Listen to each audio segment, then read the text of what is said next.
Every day, students face pressure. Assignments, exams, and expectations. Ngunit may isang problemang madalas hindi napapansin sa loob ng paaralan.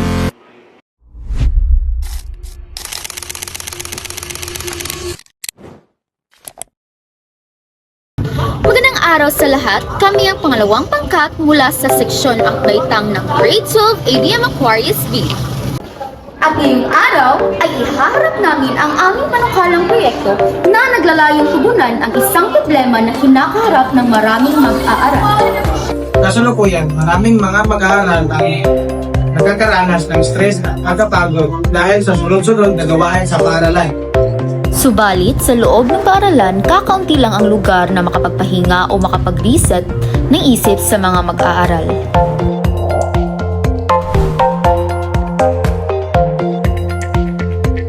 Tugunan ang problemang ito, aming mungkahi ang Project Discharge, a mental break corner for students. Layunin nitong magbigay ng maliit, ngunit makapuluhang espasyo kung saan maaari makapaghinga at mag-relax ang mga mag-aaral. Layunin ng proyektong ito na bigyan ng pagkakataon ang mga mag-aaral na makapagpahinga sandali upang mabawasan ang stress at mapanatili ang kanilang mental well-being.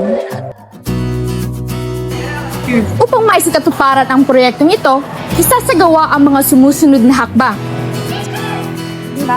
Una, magtatatag ng Richard Corner sa loob ng paaralan. Pangalawa, maglalagay ng beanbag o upuan para sa paghinga. Pangatlo, maglalagay ng motivational poster o calming decoration. At pang-apat, magkakaroon ng guidelines upang mapanatili ang kaayusan ng lugar. Beanbags and chairs, 2,500. Posters and decoration, 800.